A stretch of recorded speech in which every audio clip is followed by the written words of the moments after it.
آپ سبھی کا ہمارے چینل مدھر آواز میں ہاردک سواگت ہے۔ اگر آپ کو ہماری کہانی اچھی لگے تو پلیز چینل کو لائک، شیئر اینڈ سبسکرائب کرنا نہ بھولیں۔ مجھے صبح سے ایک بھی سواری نہیں ملی تھی۔ میں نے چنتا سے رکشہ اسٹینڈ کی اور دیکھا۔ کانوں میں پنی کی آواز گونج رہی تھی، شام کو کچھ لیتے آئیے گا، آج چھوٹی نے پہلی بار نوراتری کا ورت رکھا ہے۔ اچانک ایک بوڑھی عورت میرے رکشے کے پاس آ کر بولی، بیٹا مجھے گھر چھوڑ دو گے؟ من میں خیال آیا کہ اسے گھر چھوڑ دیتا ہوں، کیا پتا اس کی آشیرواد سے کوئی سواری مل جائے۔ جیسے ہی میں نے اس کے دروازے پر چھوڑا تو سامنے کا حشر دیکھ کر میرے ہوش اڑ گئے، کیونکہ نوراتری کا مہینہ تھا۔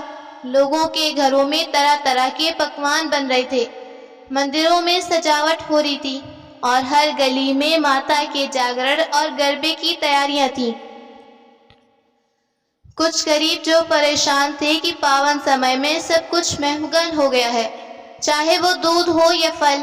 صبح سے دل بہت بوجھل تھا، کام لگ بھگ ٹھپ تھا اور اوپر سے رکشہ ٹوٹ چکی تھی جس کی مرمت ضروری تھی۔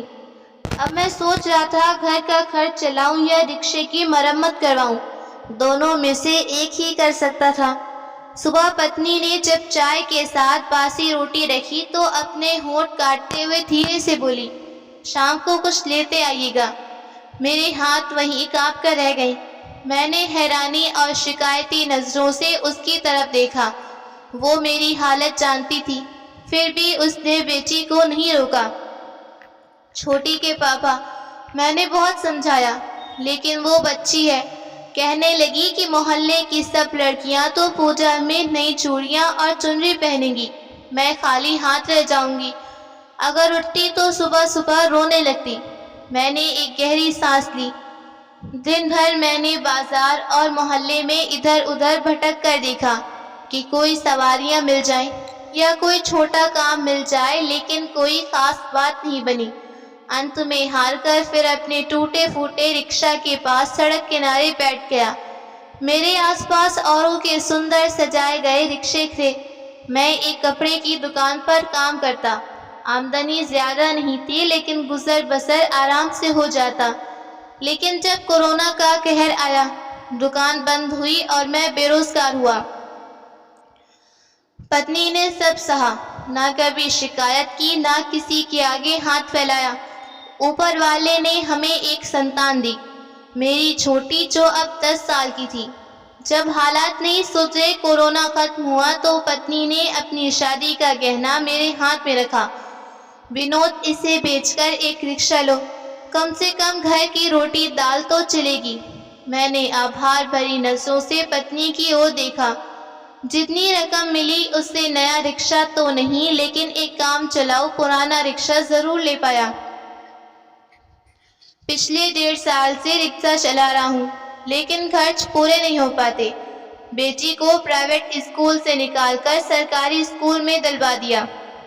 میں سر پکڑ کر اپنی سیٹ پر بیٹھا ہی تھا کہ بغل والے رکشے ڈرائیور کی تیکھی آواز آئی، جا مائی وقت خراب مت کر، دھندے کا ٹائم ہے۔ جب پیسے نہیں ہوتے تو رکشے والوں سے پوچھنے کی کیا ضرورت ہے، پیدل کیوں نہیں جاتی؟ لیکن میرا دل اداس ہوا، حالانکہ رمیش کو تو صبح سے ہی 12 سواریاں مل چکی تھیں۔ تبھی میری پرانی گاڑی کے پاس ایک عورت آئی اور بولی، بیٹا ذرا مجھے گھر چھوڑ دو گے؟ شاید بھیک مانگ کر لوٹ رہی تھی۔ پیروں میں ٹوٹی چپل تھی، ہاتھ میں ایک پھٹا ہوا تھیلا، کپڑے جگہ جگہ سے ہاتھ سے سلے ہوئے اور چہرے پر پریشانیوں کی گہری لکیریں۔ میں پچھلے سال ان کا ندھن ہو گیا تھا۔ میری ماں بھی ایسی ہی کمزور اور دکھی سی دکھتی، میری پتنی ان کا پورا دھیان رکھتی۔ کپڑے بھلے پرانے ہوتے لیکن صاف۔ میں بھی ماں کی سیوا کرنے کی پوری کوشش کرتا، لیکن میری آرتھک استھتی دیکھ کر اکثر چنتا میں ڈوبی رہتی۔ میں نے ترنت فیصلہ کیا کہ اس بوڑھی مہیلا کو گھر چھوڑاؤں، کیا پتا اسی غریب کا آشیرواد سے اوپر والا مجھے کچھ روزی دے۔ میں ترنت رکشے سے اترا، انہیں سہارا دے کر بٹھایا اور ان کے بتائے گئے پتے کی اور چلا۔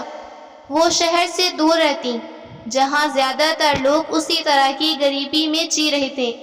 میں نے اس بوڑھی ماں کو ان کے دروازے پر اتارا۔ انہوں نے مجھے خوب آشیرواد دیا۔ میں مسکرا کر دھنیہ واد کہہ کر اٹھا ہی تھا کہ میرا بازو پکڑ لیا۔ میں سواریوں کی تلاش میں نظروں سے ادھر ادھر دیکھ رہا تھا، تبھی اس بزرگ عورت نے اپنے پرانے تھیلے میں ہاتھ ڈال کر میری اور اچھے خاصے پیسے بڑھائے۔ میں حیرانی سے اس بوڑھی عورت کو دیکھتا رہا۔ میں نے منع کرنے کے لیے سر ہلانا چاہا تو وہ مسکرا کر میرے سر پر ہاتھ رکھی۔ میں جانتی ہوں تو پریشان ہے، سندھیا کا سمے ہے، تھوڑی دیر میں ماتا کی آرتی شروع ہوگی، لگتا ہے تو ورت ہے۔ ایسا کر اپنے گھر جا اور اپنی پتنی بچوں کے ساتھ مل کر ماتا کی پوجا کر۔ جتنا ماں درگا نے مجھے دیا ہے اتنا میرے لیے بہت ہے۔ کل کیا ہوگا یہ ماتا رانی جانتی ہے۔ میری پرارتھنا ہے کہ ماں تیرے جیون میں سکھ، شانتی اور سمردھی بھر دے۔ میری آنکھوں میں آنسو آ گئے۔ جسے سب بھکاری سمجھ رہے تھے اس کا دل اتنا بڑا تھا۔ ایک پل کو میرے دل میں خیال آیا، یہ تو دان میں ملے پیسے تھے، کیا میں ان سے اپنی پتنی اور بیٹی کے لیے ورت کا فلاہار لاؤں؟ لیکن اگلے پل میری آنکھوں کے سامنے اپنی بیٹی کا چہرہ گھوما، جو اس امید میں ورت رکھے بیٹھی تھی کہ اس کا پتا آج اس کے لیے کچھ اچھا لے کر آئے گا۔ میں نے وہ پیسے لیے اور اس بوڑھی عورت کو دھنیہ واد کہا، پھر جلدی سے بازار پہنچا۔ کچھ پھل، تھوڑا دودھ اور مٹھائی لی گھر پہنچا۔ پتنی نے سامان دیکھا تو بہت خوش ہوئی اور فٹافٹ آرتی کی تیاری میں لگی۔ میری بیٹی خوشی سے اچھل رہی تھی۔ شام کی آرتی کا سمے ہوا۔ میں ہاتھ منہ دھو کر مندر کی اور چل پڑا۔ مندر میں پوجا کر کے کچھ دور ایک کھمبے سے ٹک کر بیٹھ گیا۔ تبھی کچھ لوگوں کے ساتھ باتیں کرتے دکھے۔ وہ بڑے گرو سے بتا رہی تھیں کہ انہوں نے نوراتری میں ویشنو دیوی میں بھنڈارا کروایا ہے اور آج محلے میں مندر میں ان کے خرچ سے پرساد وترن ہوا ہے۔ میں نے دکھ اور افسوس کے ساتھ ان کی اور دیکھا اور سوچا، کاش شرما جی کو اس بات کا احساس ہوتا کہ اسی محلے میں کئی ایسے غریب اور ضرورت مند لوگ رہتے ہیں جو اصل میں بھنڈارے کے حقدار ہیں۔ کاش وہ دکھاوے کی جگہ ایسے گھروں میں چپ چاپ راشن پہنچاتے۔ میں چپ چاپ وہاں سے اٹھ کر گھر لوٹا۔ آرتی کی گھنٹیاں بجنے لگیں اور ہم تینوں نے مل کر پوجا کی۔ میں نے اور میری پتنی نے اپنی بیٹی کے ہاتھوں سے فلاہار کروایا۔ پھر میں نے جیب سے 100 روپے نکالے اور بیٹی کو دیا، یہ تمہارا انعام ہے۔ میری معصوم سی بیٹی اتنے سے بہت خوش ہوئی۔ پھر وہ اور میری پتنی اسنان کر کے مندر جانے لگی سندھیا آرتی کے لیے۔ میں بھی پوجا کے بعد پھر مندر پہنچا۔ وہاں سب لوگ شرما جی کی تعریفیں کر رہی تھیں کہ ان کا اچھا پرساد آیا تھا۔ شرما جی ہاتھ جوڑ کر سب کا دھنیہ واد کہہ رہے تھے۔ تبھی میری نظر کچھ بچوں پر پڑی جو پلیٹوں میں بچا ہوا پرساد پھینک رہے تھے۔ بھگوان کے پرساد کا ایسا اپمان دیکھ کر میرا دل دکھا، مگر کچھ کہنا خود پر مصیبت بلانے جیسا تھا۔ میرے لیے وہ بوڑھی عورت دیوی سے کم نہیں جس نے اس دن میری مدد کی۔ کچھ دن یوں ہی بیتے۔ ایک روز جب میں سواری چھوڑنے گیا تبھی سامنے سے آتی ایک تیز رفتار گاڑی نے میرے رکشے کی بری طرح ٹکر ماری۔ سواری کو تو معمولی چوٹیں آئیں لیکن میری دونوں ٹانگیں بری طرح کچل گئیں۔ لوگوں نے مجھے اسپتال پہنچایا۔ مجھے اپنے سے زیادہ اپنے پرانے رکشے کی فکر ہو رہی تھی جو میرے گھر کا سہارا تھا۔ کسی نے میری پتنی کو سوچنا دی۔ وہ روتی بلکتی اسپتال پہنچی۔ میری حالت دیکھ کر ٹوٹ گئی۔ آپریشن ہونا تھا لیکن ہمارے پاس کچھ نہیں تھا۔ پتنی نے رشتہ داروں سے مدد مانگی لیکن نوراتری اور دیوالی کا بہانہ بنا کر سبھی نے منع کیا۔ اسپتال والوں نے کسی دانی بھکت کی مدد سے میرا آپریشن تو کروایا لیکن صحیح دیکھ بھال اور پوشن کی کمی سے میری ٹانگوں میں سنکرمن پھیل گیا۔ دوائیاں اتنی مہنگی تھی کہ ہم انہیں خرید تو نہیں سکتے کچھ دن کے بعد اسپتال نے ہمیں یہ کہہ کر چھٹی دی کہ اب گھر پر دیکھ بھال کرنی ہوگی۔ اب میں بستر پر پڑا تھا۔ میری چھوٹی بیٹی یہ سب دیکھ کر ڈر سی گئی۔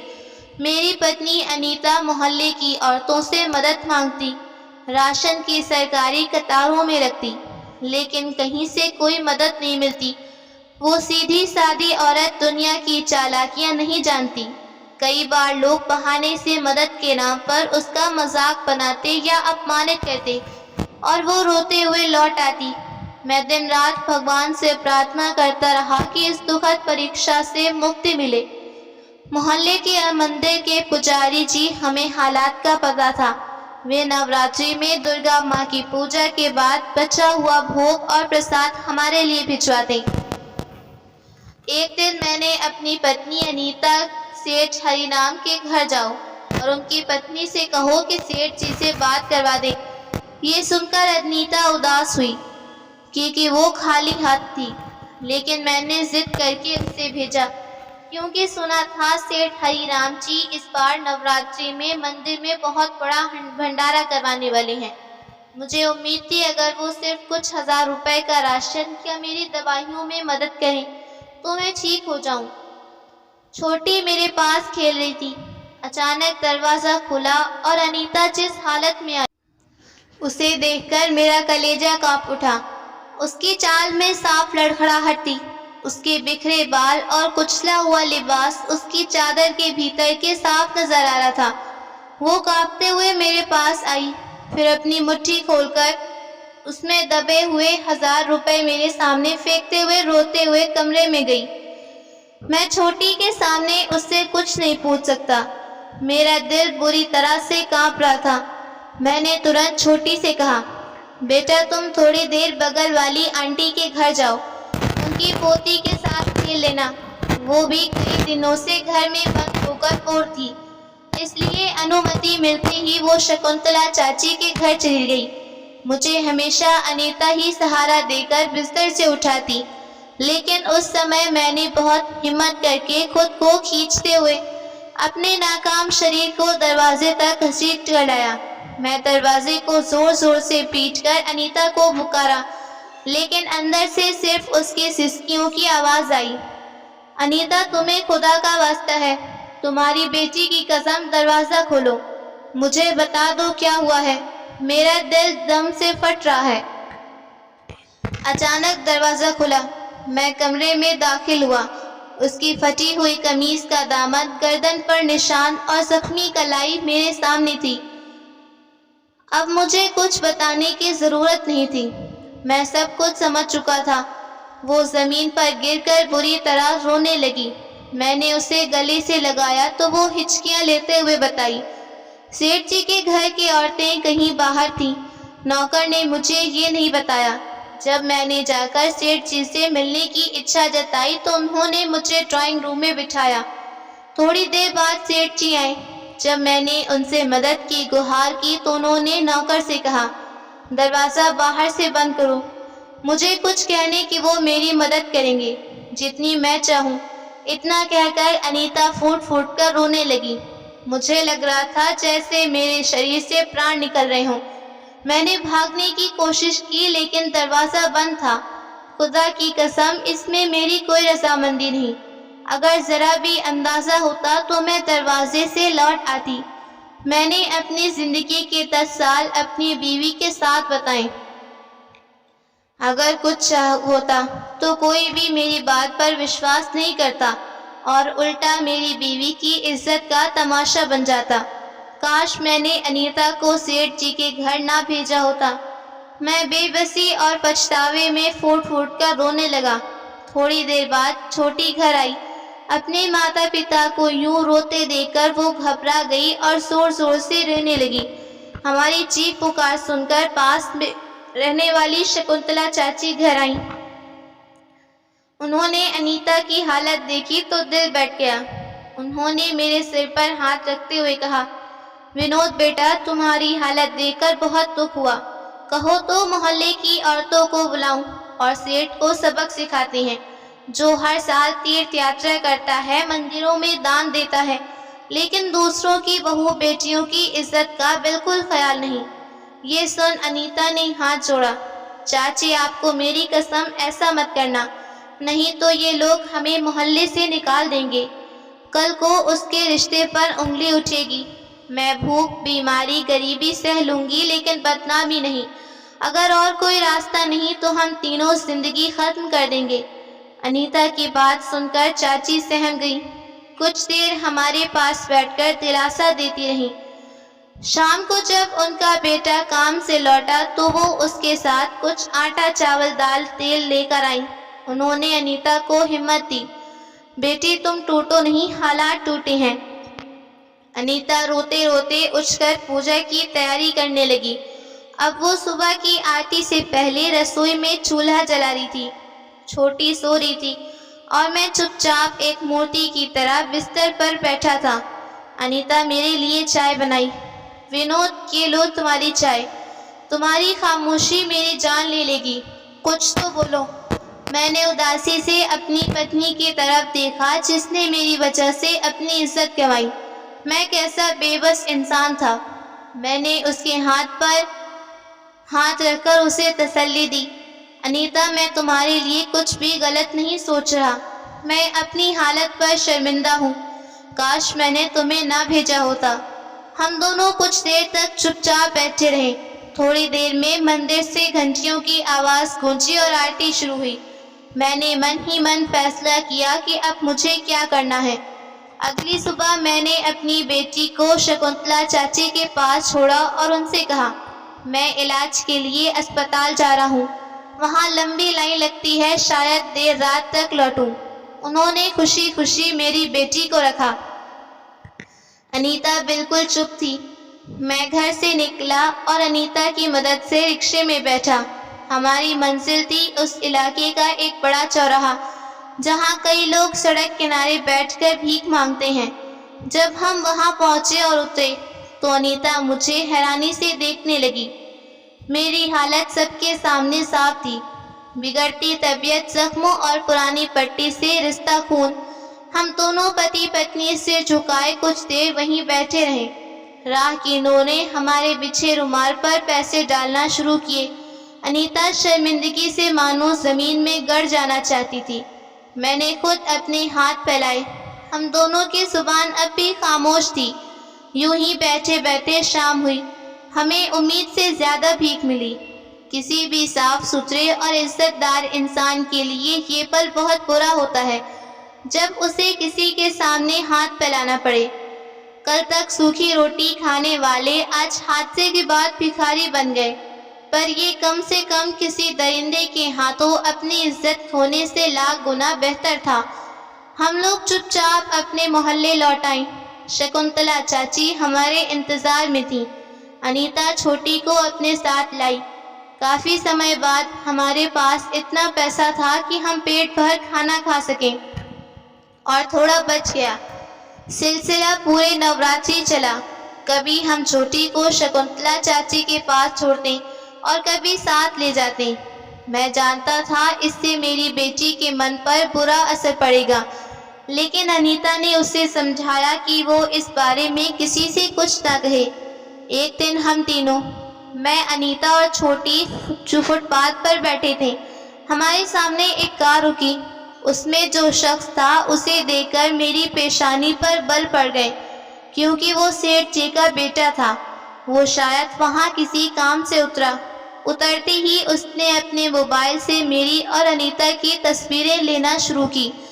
وہاں موجود لوگوں نے اسے روکنے کی کوشش کی تو وہ بحث کرنے لگا، یہ آدمی ہمارے محلے کا ہے، محلے کے لوگ اس کی بہت مدد کرتے ہیں۔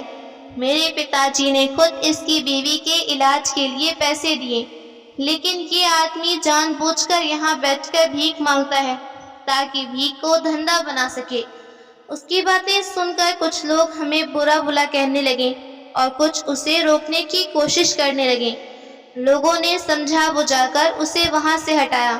اب لوگ ہمیں سندیہ کی نظروں سے دیکھنے لگے۔ میرے پاس میری میڈیکل رپورٹس تھی۔ میں نے وہاں کھڑے لوگوں سے کہا کہ میں شوق سے بھیک نہیں مانگ رہا، محلے والوں نے اگر کبھی ہماری مدد کی ہوتی تو بدلے میں میری پتنی اور بیٹی ان کا ویوہار بے حد خراب تھا۔ اگر میں نے اپنے آپریشن کے لیے پیسے جمع نہیں کیے تو میری دونوں ٹانگیں کٹ جائیں گی۔ میں چاہ کر بھی وہاں موجود لوگوں کو یہ نہیں بتا سکا۔ جو ویکتی ہماری بے عزتی کر کے چلا گیا، اس نے میری پتنی کے ساتھ کیا کیا کیا ہے۔ اسی بیچ وہاں ایک گاڑی رکی، اس میں ایک نوجوان مہیلا تھی۔ کیا تماشا بنا رکھا ہے آپ نے غریب کی مجبوری کا، ہٹیے یہاں سے۔ اس مہیلا کی بات سن کر وہاں سے سبھی لوگ چلے گئے۔ مجھے یہاں آپ کی مدد کرنے کے لیے کسی نے بھیجا ہے، آئیے میرے ساتھ چلیے۔ اس کی یہ بات سن کر میں اور میری پتنی ایک دوسرے کی اور حیرانی سے دیکھنے لگے اور ہم اس کے ساتھ چل پڑے۔ اس کی گاڑی بہت بڑے بنگلے کے سامنے رکی۔ ہم تینوں حیران پریشان اس کی اور دیکھتے رہے۔ جب ہم بھیتر پہنچے تو وہاں ایک بوڑھی عورت تھی، جسے دیکھ کر میں جیسے استھپت رہ گیا۔ یہ تو وہی بے حد غریب تھی جو اس روز بھیک مانگنے کے بعد میرے رکشے میں بیٹھ کر اپنے گھر گئی اور جس نے مجھے کافی پیسے دیے تھے اور کہا تھا کچھ دن میں تمہاری زندگی بدل جائے گی۔ وہ بوڑھی عورت مسکراتے ہوئے میرے سر پر ہاتھ رکھ کر بولی، شالنی بیٹی، یہی ہے وہ نوجوان جس نے اس دن مجھے گھر پہنچایا۔ اس مہیلا جس کا نام شالنی تھا، ہمارے تہہ دل سے دھنیہ واد کیا اور جو بات ہمیں بتائی اسے سن کر تو میرے پیروں تلے زمین کھسک گئی۔ وہ بوڑھی عورت بھکاری نہیں بلکہ اس کے سوتیلے بیٹے نے اس کے پتی کی مرتیو کے بعد اسے ہر چیز سے بے دخل کر کے گھر سے نکالا۔ اسی کارن وہ کسی چوراہے پر بھیک مانگنے لگی اور اپنے پرانے مکان میں جا کر رہتی۔ شالنی اس وردھا کی سگی بیٹی تھی جو شادی کے بعد اپنے پتی کے ساتھ امریکہ چلی گئی۔ جس دن میں نے اس بوڑھی عورت کو ان کے گھر چھوڑا، اگلے دن شالنی ماں کو کھوجتے ہوئے ان کے پرانے مکان پہنچی اور اپنے ساتھ بڑے بنگلے میں لے آئی۔ اس وردھا نے شالنی کو بتایا کہ ایک دن اس کی طبیعت بہت بگڑ گئی اور وہ گھر لوٹنے کے لیے آٹو یا کوئی سادن ڈھونڈ رہی تھی، لیکن کوئی لے جانے کو تیار نہیں۔ اس کا ارادہ تھا کہ وہ اگلے دن مجھے ڈھونڈ کر اپنے جیون بھر کی جمع پونجی سے کچھ دھن دے، لیکن وہ 2 دن تک بستر سے اٹھ نہیں سکی۔ جب وہ تیسرے دن مندر کے پاس والے چوراہے پر پہنچی تو وہاں اسے پتہ چلا ونود کا بری طرح ایکسیڈنٹ ہو گیا اور اب وہ اپاہج ہو کر اپنے گھر پر پڑا ہے۔ یہ سن کر ماں بیٹی مجھے ڈھونڈنے لگی، لیکن تب تک میری حالت اتنی خراب تھی کہ مجھے مجبوری میں مندر کے باہر بھیک مانگنی پڑی۔ وہیں استھانیہ سیٹھ جی کے بیٹے نے میری اور میری پتنی کی تصویریں سوشل میڈیا پر ڈالی اور یہ بھی لکھا کہ آدمی جان بوجھ کر اپنا بھیش بدل کر لوگوں کی بھاوناؤں کا فائدہ اٹھا کر بھیک مانگ رہا ہے۔ ایسے ٹھگوں سے ساودھان رہیں اور ان جیسے فرضی لوگوں کی مدد کر کے اصلی ضرورت مندوں کا حق نہ چھینیں۔